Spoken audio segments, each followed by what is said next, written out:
lab mainly focuses on investigating the tumor microenvironment of head and neck cancer. But why is the tumor microenvironment this important? That's because the progression and treatment response of head and neck cancer are profoundly affected by the environmental factors of individual's tumor. By using single-cell RNA sequencing technology, we characterized the composition of tumor microenvironment and revealed changes in individual's tumor. Data produced could be the basis for treatment planning and evaluating therapeutic response. The technology we used is called single-cell transcriptome. Single cell refers to every cell within tumor microenvironment consisting of cancer cells, stromal cells, and immune cells. Immune therapy has emerged as a breakthrough in cancer treatment. Thus, an individualized profile of tumor microenvironment could be established and ultimately help optimize therapeutic strategy. Apart from single-cell omics study, we also employ zebrafish model to study functions of candidate genes that appear to be important in tumor progression. In addition to the basic cancer study, we also conduct some preclinical researches to evaluate disease relevance. Generally, tumor tissue RNA sequencing is carried out by sequencing the extracted RNA from whole tissue lysis. However, via this method, we could only detect the average gene expression of the entire tissue, making it impossible to identify the differential gene expressions at a single-cell level. With single-cell RNA sequencing, we could recognize the mRNA characteristics of every cell, furthering our investigation into the impact of a single cell's or specific cell type's heterogeneity on a tissue or tumor. There are 4 steps in single-cell RNA sequencing, which are tissue sample preparation, water and oil single-cell encapsulation, cDNA library construction, and RNA sequencing data analysis. We isolate single cells from tissue or blood samples and wrap them into single oil droplets with specific barcode sequence conjugated magnetic beads using a microfluidic system. The single cells are lysed and their mRNA are reverse transcribed into cDNA, followed by library construction. cDNAs are amplified by PCR so gene expression signals could be detected by RNA sequencing machines. Since every cell has its own unique barcode sequence, we can use these barcodes to track the gene expression variations in any given cells.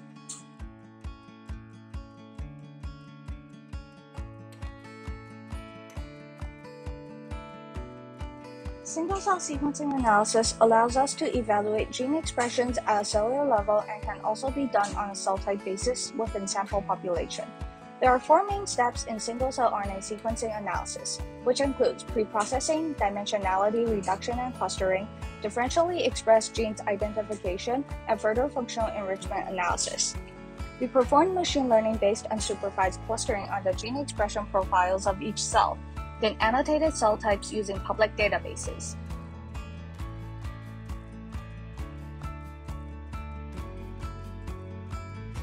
Differentially expressed genes between tumor and normal tissues were found in examined OSCC samples. We also discovered high expression levels of specific immune response regulators in tumor tissue.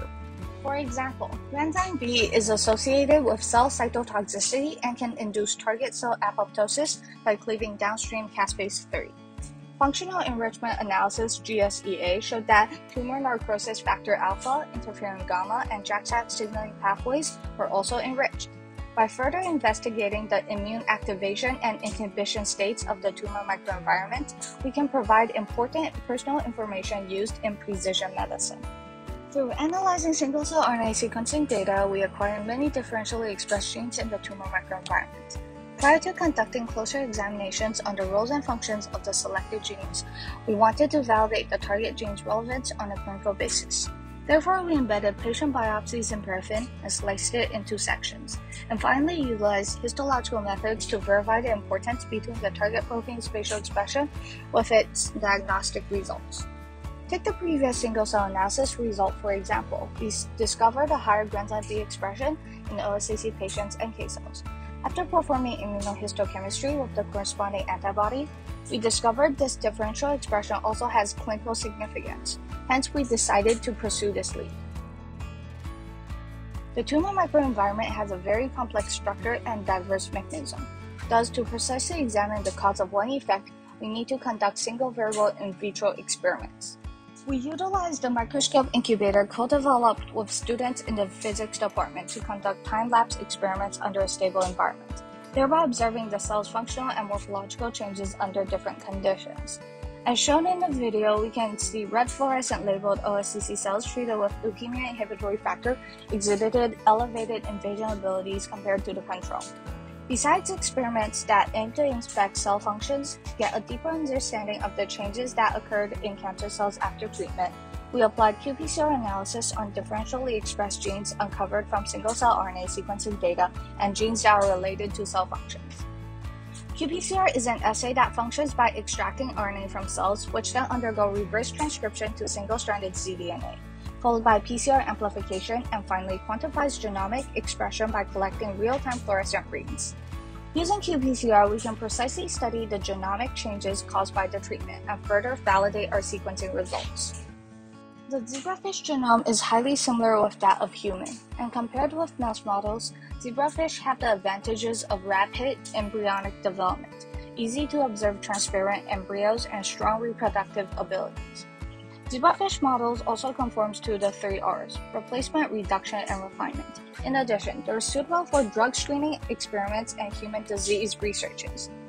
Using the laboratory's automated water filter and temperature-controlled lighting system, we can conduct drug toxicity and microinjection experiments using fertilized eggs produced by male and female fish pairing. Microinjection is a common technique in zebrafish research and can be used to observe cell invasion and metastasis. Zebrafish lack adaptive immunity during the embryonic stage. Therefore, injected cancer cells can be monitored in target sites after incubation. The transgenic zebrafish expressing green fluorescent proteins present green fluorescent within blood vessels under fluorescent microscopes. After 3 to 5 days, we could observe metastasis of red fluorescent labeled cancer cells from the yolk or cancer cell proliferation. Precision medicine is not only the world's leading healthcare strategy, but also Taiwan's medical focus.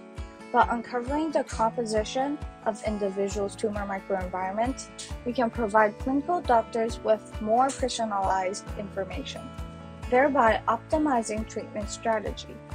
In addition, students participating in this project can gain advanced knowledge and techniques regarding the precision medicine, all the while advancing the development of precision medicine in Taiwan.